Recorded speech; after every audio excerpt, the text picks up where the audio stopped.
สบายดีทุกคนวันนี้มาเจอกันกับนิกสาวเราอีกแล้ววันนี้นิกสิพาทุกคนมาไปเอียงนะไปตลาดเนาะแล้วก็ไปเที่ยวเลยเนาะวันนี้เขากับอัดซามเนาะกับเอื่อยเนาะแล้วก็แฟนเอื่อยไปเลยตอนนี้เขากำลังเดินทางเนาะใกล้เติบได้จากที่เขาสิไปนะจากตาดนะทุกคนนิกลืมซื้อตลอดเลยเป็นคนแบบลืมง่ายเนาะเดินทางมากะ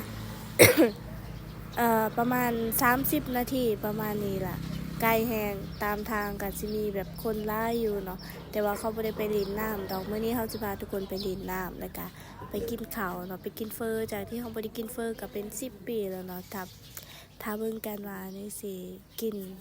แบบเบิดบ่หรือว่าเบิดปกติก็เป็นคนกินว่าเมิดอยู่แล้วนะถ้าแซ่บไปลีก็สิกินเกือบเมิดแต่ว่าก็บ่เคยกินเบิดจักเทื่อนะทุกคนอยากสิบอกว่าเพอหานี้ก็แซ่บแห้งใดมองที่เฮากำลังสิไปนี่แล้วก็ตอนนี้เฮาก็สิไปนั่งรถก่อนเพราะว่าไปรินน้ำก่อนแล้วก็จังไปกินเนาะเมื่อยแล้วก็จังเข้าไปกินนะทุกคนเสียดายเฮาขับรถบ่เป็นถ้าขับรถเป็นก็สิไปตลอดนะตอนนี้แบบเฮาขับรถบ่ค่อยเป็นเนาะทุกคนตอนนี้เฮาก็กำลังแบบว่าบ่ไกลเฮาก็สิเข้าไปซื้อถุงมือว่าลมแล้วก็ไกลคือกันได้ทุกคนกว่าสิฮอดแบบมองที่เฮาสิไปฮอดจุดหมายปลายทางกะฮอนก่อนเนาะคนขับรถสิบ่ไหวแล้วก็เลยแบบลงไปซื้อถุงมือก่อนความมันฮ้อนแห้งนะทุกคนตอนนี้เฮาก็เลือกถุงมือก่อนก็สิมีสีขาวกับสีเหลืองเนาะทุกคนตอนนี้สีขาวกับสีนาเนี่ยนะก็เลยแบบเลือกเอาสีขาวแล้วก็หาเบิ่งแบบปลั๊กไฟ ปลั๊กไฟอันนี้เขาก็สิมาซื้อให้พอเนาะขอบคุณค่ะตอนนี้เขาก็กำลังเลือกถุงมือว่าสิเอาถุงมือแบบใดดีคือไกลแฮงเนาะทุกคนมองทางที่เขาสิไปนี่ก็ได้ไม่ค่าก็แบบกำลังยืนเบิ่งว่าเขาสิซื้ออีกอย่างนะกาถ่ายนะเนาะ เขาก็สิรักถ่ายมองนี่ละก็จะมีสีขาวกับสีเหลืองนะทดลองใส่สีเหลืองมามักเนาะทุกคนก็เลยแบบมาใส่สีแดงสีแดงก็บ่ค่อยหนาเนาะแต่ว่าสีขาวนั้นอาจจะหนาแน่ถุงมือก็ลายแห้งนะทุกคนกว่าสิฮอดจุดหมายปลายทางนี่เฮาสิบ่แบบกว่าสิเลือกถุงมือได้ก็เป็นชั่วโมงเนาะทุกคนก็เลยเลือกถุงมือแล้วเฮาก็เลยแบบนั่งรถไปต่อตอนนี้เฮาก็ได้แล้วเนาะจ่ายเงินเรียบร้อยแล้วค่ะไปนั่งรถไปต่อหอจุดหมายปลายทางหรือยังบ่หอดอีกนะทุกคนไปนี่สิไวแล้วได้บัดนี้สิเปิดรถให้แฮง สบายดีเด้อทุกคนตอนนี้เฮาก็สิมาหอดมองที่เฮาถ่ายแล้วเฮาก็สิมาถ่ายรูปนะแล้วก็สิมาเล่นน้ำหลายๆคนนักท่องเที่ยวก็ไปเที่ยวในนี้หลายเนาะแล้วก็มีดารากับเคยมาอยู่ได้สถานที่นี้เนาะมีหลายๆคนถามว่าจุดที่ท่องเที่ยวที่ควาเซตนี่มักเที่ยวห้องใดเนาะควาเซตนี่ก็อยู่นี่แหละคือดังเนาะหลายคนก็มาเนาะหลายแขวงหลายเมืองก็มาเล่นแนะนำอยู่นี่แต่ว่านี่มันเป็นหน้าแล้งเนาะถ้าหน้าฝนนี่น้ำก็สิหลายกว่านี้อันนี้หน้าแล้งแต่ว่ามองนี้สิบ่ค่อยงามปานใดผู้มองพุ่นงามแล้วก็จะมีอีกมองนึงงามนะแต่ว่าเฮาก็บ่ได้ไปเนาะเนื่องจากว่านี่มองนี้ก็งามคือกันเนาะแต่ว่าบ่ค่อยมีคนมาเล่นคนสิเข้ามาลินในพุ่นอยู่อีกที่หนึ่งเนาะคนสิไปลินแต่ว่าเฮาบ่กล้าไปมองคนหลายเฮากลับมามองคนน้อยๆงามบ่ทุกคนตอนนี้ก็แดดคือกันเนาะแต่ว่าก็งามเนาะเสียงก็คือแบบไผจักผู้ใดมาเนาะคนไปหากินตกปลาเนาะแถวนี้ก็มีเนาะทุกคนแล้วก็จะมีร้านอาหารข้างๆผู้ใดหิวข้าวร้านเฟอร้านข้าวเปียกร้านส้มตำก็สิมีเนาะสิมีร้านอาหารตามสั่งอยู่ข้างในตอนนี้เฮาก็สิมาเบิ่งวิวให้ทุกคนเบิ่งเนาะพักมื้อนี้เฮาก็รู้สึกแบบบ่สบายเนาะเจ็บคอจะเป็นเนี่ยปวดคอแล้วก็นี่กลับบ้านไป2 มื้อสิบ่สบายเลยหรือว่าเป็นเพราะน้ำเป็นตุ่มเบิดในคอแถวๆนี้ก็สิมีแบบ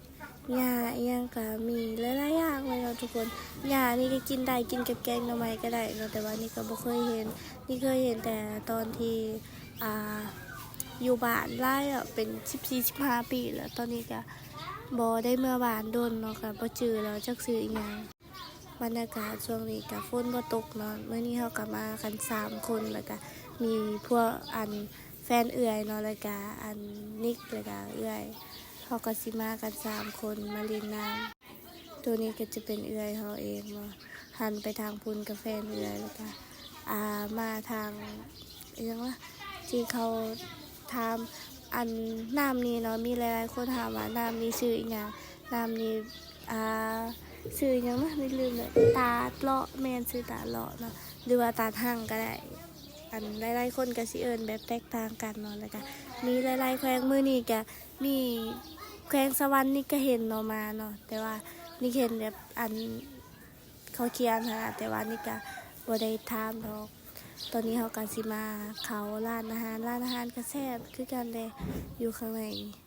แต่ว่าเฮาผัดบ่ได้กินเนาะเนื่องจากว่ามีงานที่ต้องไปเฮ็ดลายแล้วก็ต้องกลับไปเตรียมของสิมาสั่งน้ำแล้วเฮาก็สิออกมากินในกับข้าวในตลาดเนาะทุกคนนี่ตอนนี้จะ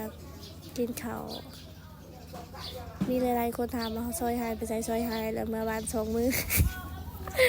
เมื่อวาน2 มื้อนี่คือกินหลายแฮงเนาะอยากบอกว่ากับข้าวในนี้ก็แซ่บบ่อยากสิเว้าเลยทุกคนคือแบบว่า2 มื้อนี่ใส่เงินประมาณมื้อนึง1,000ใส่แป๊บเดียวหายไปในพริบตาเลยเพราะว่าเฮาสิบ่ค่อยมีหยังเฮ็ดเนาะอยู่บ้านก็เลยแบบว่าใช้เงินไว้แน่น้อยนึงตอนนี้เฮาก็สิบ่แม่นกินข้าวเนาะทุกคนเฮาก็สิมากินข้าวเปียกคลิปนี้ก็ยาวหน่อยนึงเพราะว่าเฮาก็มาไปหลายๆที่เนาะหลายๆแห่งหลายๆที่ก็เลยแบบมื้อนี้เฮาก็สิได้ไปเที่ยวมื้อเดียวเลยเพราะว่าบ่ได้ไปแล้วเนาะทุกคนเนื่องจากว่าเฮาขับรถบ่เป็นแล้วก็ไปคนเดียวบ่กล้าไปนะตอนนี้มีหลายๆคนบอกว่าบ่กลับไทยแล้วบ่มื้อนี้นี่ก็สิมาต่อนี่อาจจะได้กลับเนาะแต่ว่าอาจจะโดนแน่น้อยนึงเพราะว่าถ้าเงินเอื้อยอีหยังนะกว่าสิได้กลับก็น่าจะหึงละเพราะว่าเฮาได้ใช้เงินหมดไปแล้วเนาะทุกคนคือใช้ไวแห้งไปหายไปในพริบตาเนาะทุกคนเพราะว่าเฮาก็ซื้อกินนี่ก็เบิดเท่าไหร่แล้วมื้อนี้ก็เบิดไปประมาณ400แหละ400-500แล้วมื้อนี้ไปมื้อนี้เฉพาะไปมื้อนี้แบบบ่ได้ไปซื้อเสื้อผ้าบ่ได้ไปหยังได้แค่ไปเบิ่งซื่อแค่เบิ่งซื่อๆก็เบิดเงินซ้ำนี้แต่ถ้าไปซื้อนี่แฮงในมาเฮาก็สิมากินให้เบิ่งว่ามันแซ่บส่ำใดอันนี้ก็แซ่บแฮงเลยทุกคนมีหลายๆคนบอกว่าเสียงรถก็แฮงเนาะเสียงรถแห้งเนาะทุกคนนี่ภาคเสียง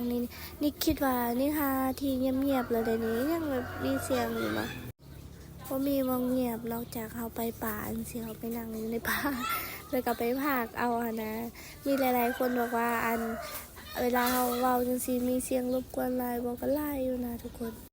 ตอนนี้เฮาก็สิมาซื้อกับข้าวให้พ่อแม่เนาะหลังจากที่เฮาออกมากินข้าวข้างนอกแล้วเฮาก็สิมาซื้อกับข้าวให้พ่อแม่ปิ้งอันนี้ก็ปิ้งละเท่าไหร่นะ 15,000 หรือว่า 20,000 หรือเปล่าประมาณนี้แหละปิ้งละ 20,000 น่าจะประมาณนั้นแหละทุกคนเฮาก็สิมาย่างกลับห้องแล้วก็มาจัดแต่งให้พ่อแม่กันเลยเนาะมีหลายๆคนก็ถามดีกว่ามาอยู่ไทยจักปีแล้วเมื่อลาวโดนบ่นี่ก็เมื่อโดนเนาะตอนนี้หลานก็ไปใส่ก็ไปนำเนาะหลานนี่ก็ได้แต่ว่าเฮาเว้าจังได๋ก็แบบนั้นเนาะบ่ค่อยดื้อปานใดดื้อกับข้อยนี่ก็พลาด หยอกว่าบ่ค่อยได้ตีดอกทุกคนมีอย่างน้อยก็ตบหลังหั่นนะตบหลังอันนี้ก็ตบอยู่หลังจากนั้นเฮาก็ได้ยินเสียงคอกแคกเนาะมานั่นเองทุกคนมาเห็นหยังว่าเดี๋ยวนี้พากบ่แล้วซ้ำเนาะมากินข้าวแล้วเฮ็ดหยังบ่แล้วนะทุกคนมาต่อทุกคนตอนนี้เฮาก็มันเวลากินข้าวแล้วสิมากินข้าวก่อนเนาะเลยก็เฮ็ดกับข้าวอีหยังมานี่ก็เล่นหอบบงเขาอยู่อยากกินน้ำบ่มื้อนี้ก็มากินข้าวปุ้นเจ็บคออันนี้เจ็บคอนี่พากเสียงไปเมื่อวาน2 มื้อแล้วก็ปวดเบิด